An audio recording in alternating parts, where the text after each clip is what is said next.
G'day punters, welcome to the first edition of All In. We're joined by Dean Watling from the Barrier Attendant. How are you, Dean? Good going, mate. How you going?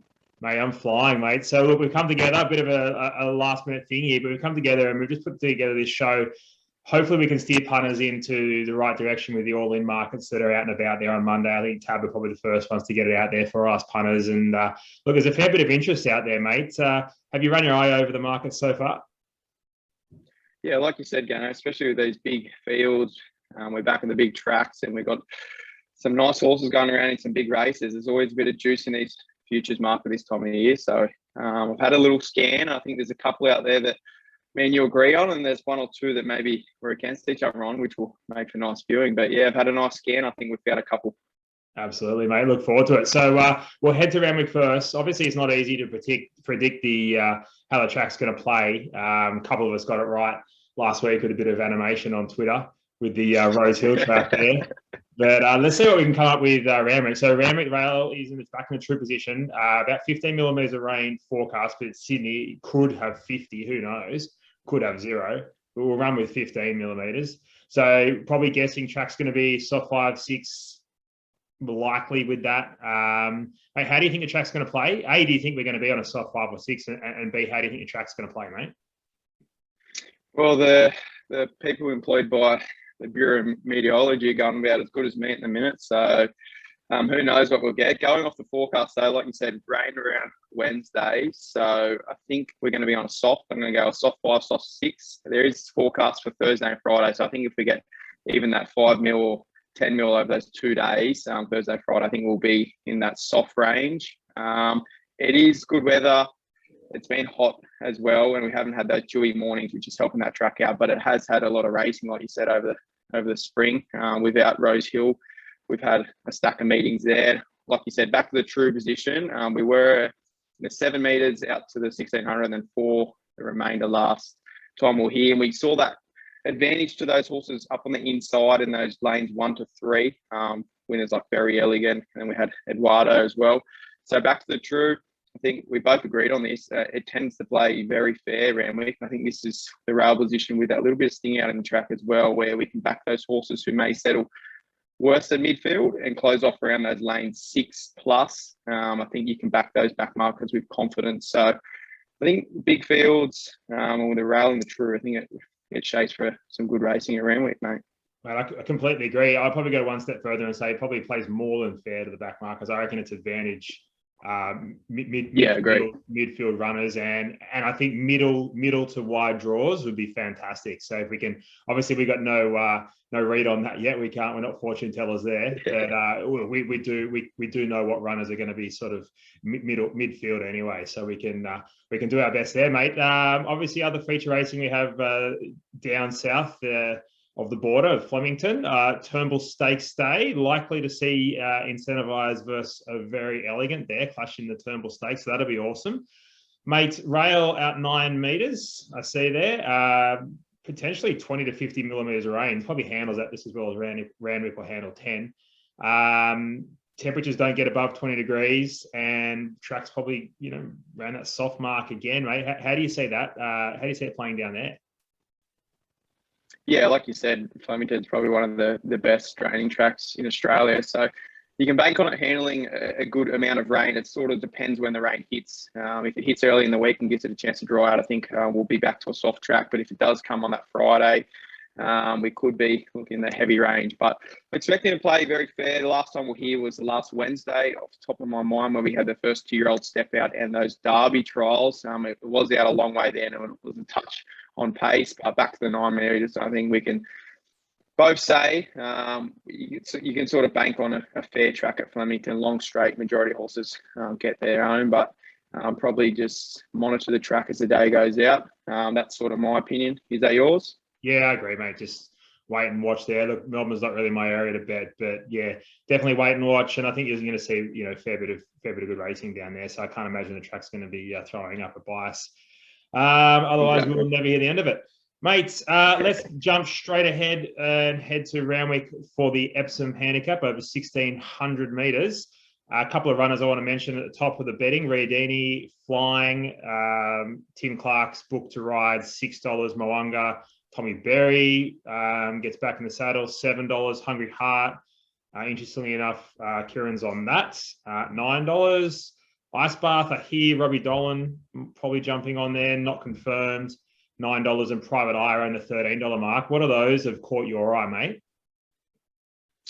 Yeah, just off the top of my head, I'm probably leaning towards 3 at a price there, especially with this rain around. That sort of jolted my mind and tipped me into these horses. Ice Bath, I think these horses, majority of punters know these horses absolutely flying without any wet tracks. We just know she goes to a completely new level on that wet track. She doesn't need a bottomless. We saw that in the Doncaster back in the autumn, had us off 6 there and ran a huge race, second beyond Cascadian.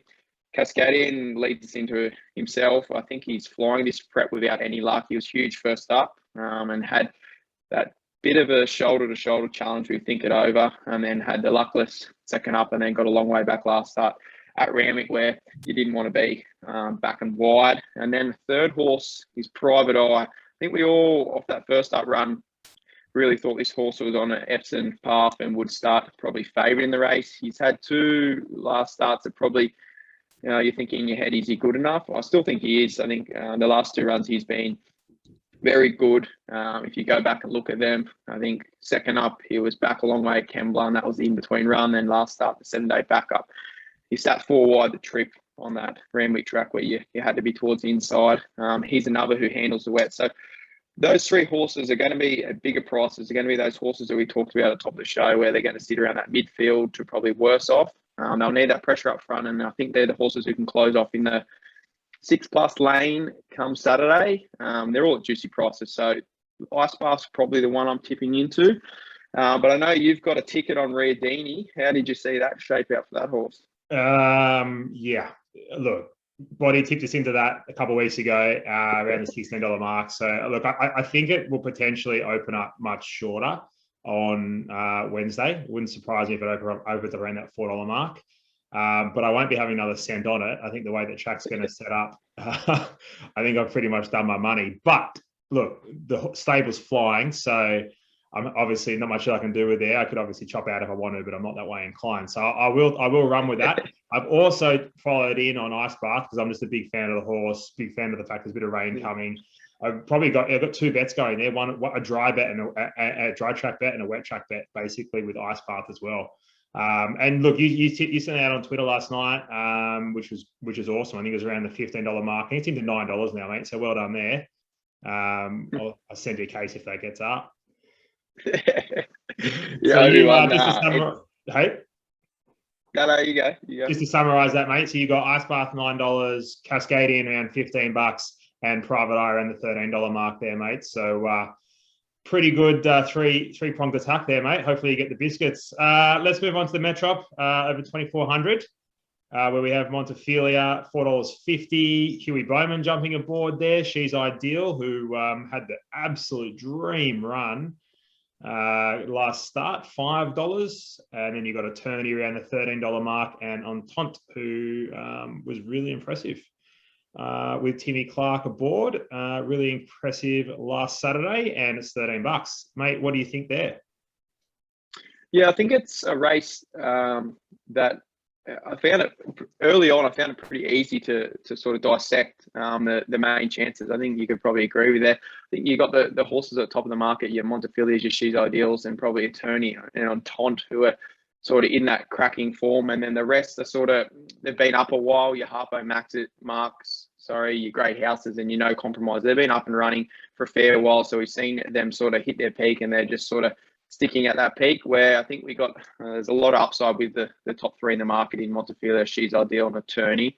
Attorney's been flying without any luck lately. He's been closing off from the back with very good sectionals. I think a lot of punters probably missed those sectionals.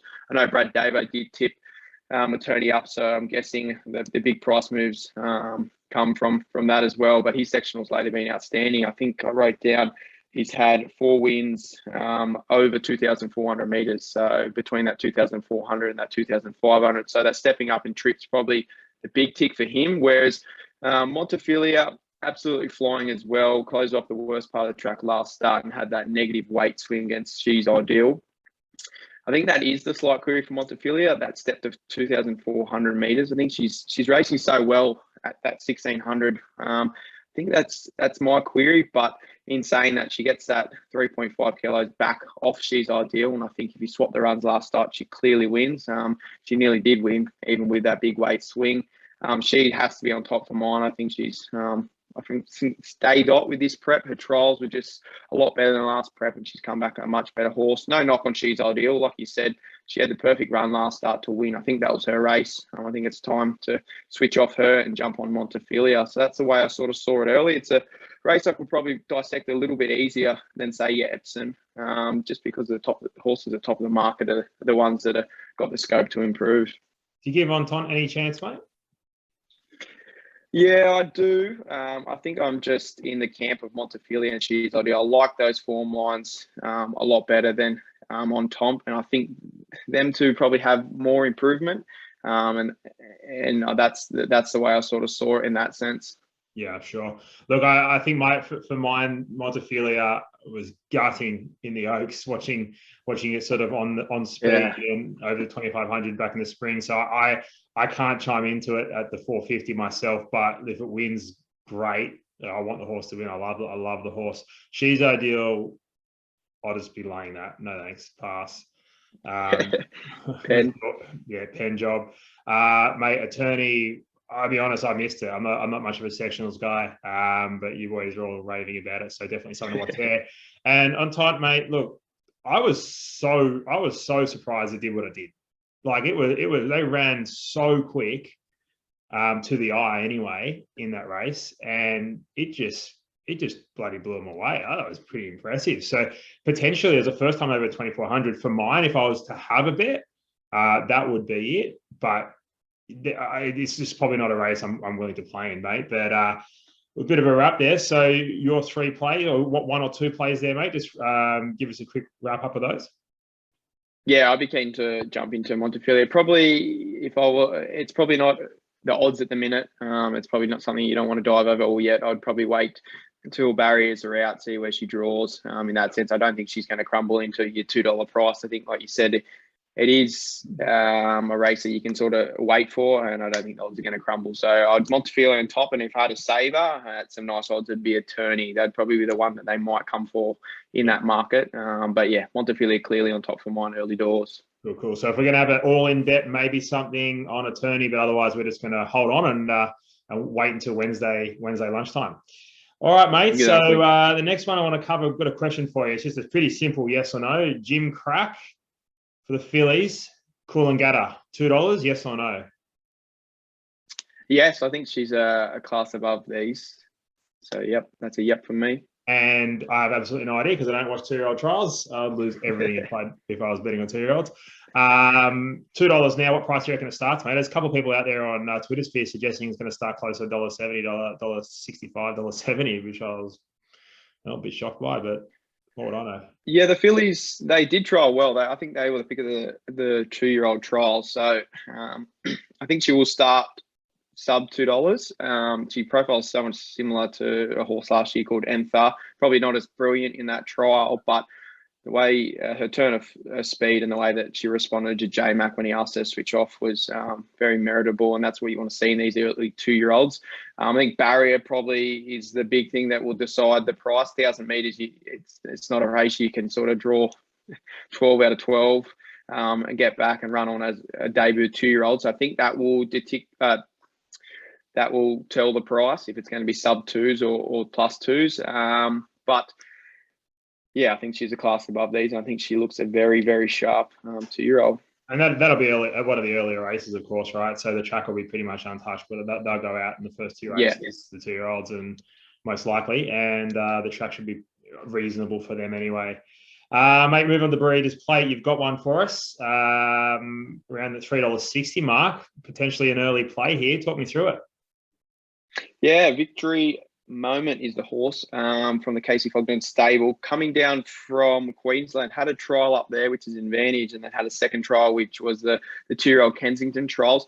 really caught my eye. I love the sustained run on the Kenzo trial. I found the line, and then Tim Clark switched him off late. That's the way he responded and the way he picked himself up.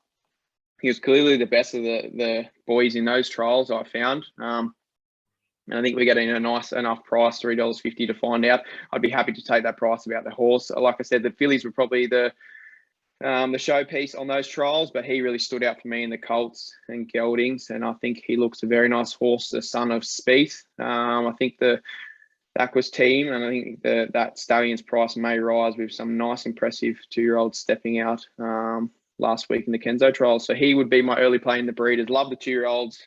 Love this new class of seasons. You can't have any data. Nothing can tell you who's going to win the race. It's all off your eye and all off your opinion. So another great facet of the great game we play. Love it, mate. That's good. And Casey Fogman's doing good things up in Queensland. So obviously a trainer on the rise and someone to watch. And obviously well supported by Aquas as to his Annabelle Neesham. So good on Aquas. Exactly. It's great to see. All right, mate. So we head down to Flemington, a bit out of our scope, but we may as well touch on it because it looks like a cracking race, the Turnbull Stakes, 2,000 metres. Mwunga's doubtful, more than likely Epsom. So we're here anyway. Incentivized $2.80, Very Elegant $3.20. Sir Dragonet $7. How? And Colette $9. Mate, any suggestions here? I'll give you mine, but you go first, mate. You want me off? I'll go off the top. I think Incentivized probably touched short 250, blew him away. Obviously improved 2,000 metres, but like we spoke about Flemington, top of the show, it's going to be a wettish track, which suits your Very Elegant, your Colettes, and your Sir Dragonet. He's probably, I know you weren't keen in the first part of Sir Dragonet. He was very good first up. Yeah. And got to remember when he won his Cox Plate, that was on that rain-affected track. So had more problems than me the last 4 months, that horse. Exactly. I couldn't tip him. I couldn't back him at the price. But I think Colette's probably the one over the odds. I think if we go back to the autumn, we were all talking up that massive clash on the race escapes my mind of Colette and Very Elegant. I think it's props to Very Elegant over the 2,000 metres, but Colette's closing off her races very good the last couple of starts, and the step out and trip. It looks like she's on a Caulfield Cups path. So with that sting out on the track, that plays into those hands. So I think the two on the second line of betting, your Very Elegant $3.50 and your Colette's $8. I think they're the two are probably over the odds. I wouldn't be surprised if we see Very Elegant start favourite in this.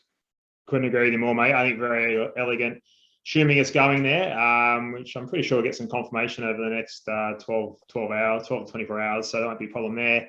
I can't imagine the price will change too much. I want to back Very Elegant, and I'm happy to take the $3.50 I think you've got there. And I think, dodgy whole place bets, throw some coin on Colette there to run a hole. You get around the $3. Why not? I think that's a good bet, mate. Exactly. I don't think it would be kicking up a stink about a $3 winner if we backed on the nose. So like you said, not a bad play at all. And hopefully this Sydney form stands up. It's been whipping the Melbourne form lately. So hopefully Sydney form stands up. Been standing up for years, mate. I don't think that's going to change. Yeah. Very true. Very true. Mates, all right, let's just finish it off, mate. Thank you very much for your time today. And punters, don't forget you can jump on, grab Dino's stuff via the barrier tender. You can check out some of his stuff on the Great Tip Off. Heaps of articles coming your way this week. Heaps of awesome stuff. Plenty of great tipsters on the site, media tipsters, et cetera, et cetera. Jump on, chime in. If you want to give Dino a spray for his moustache, please do. If we get a couple of shares, we might even come back next week and do another show. Wrap it up, Dino. Best bets, best all-in bet, mate. So what do you got for us, buddy? I think victory moments in the breeders, and I'll throw, like my tweet said last night, ice bath in the Epsom. Love it. In my two, mate. Ice bath for me.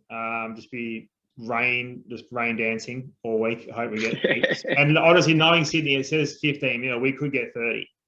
Like last Saturday, 30 or Saturdays ago, I put a tweet out at 3:00 going, watch out, here comes the rain. Ramdani out there goes, it won't rain for a while. 10 minutes later, 20 mil comes in. 50 mils. Yeah. Exactly, yeah. You just don't know, mate. Anything could happen. Love your work, Navesh, but obviously doesn't have the radar up. So for me, ice bath definitely, and I will be having a place bet on Colette. That'll be my 2 plays, and I think we'll be able to come out with a bit of cash. And obviously, the whole idea of the all-in betting is obviously coming out with overs, right? That's what we're after here. So that's the aim of the game. Dino, thank you so much for your time, mate. Hopefully, you'll come back next week. Well, for sure. Thanks for having me, Gannon, and punt well. And hopefully, we found the listeners a bit of value for Saturday's upcoming meetings. Thanks, buddy. Appreciate it. All the best, guys. Cheers. Have an attacking week.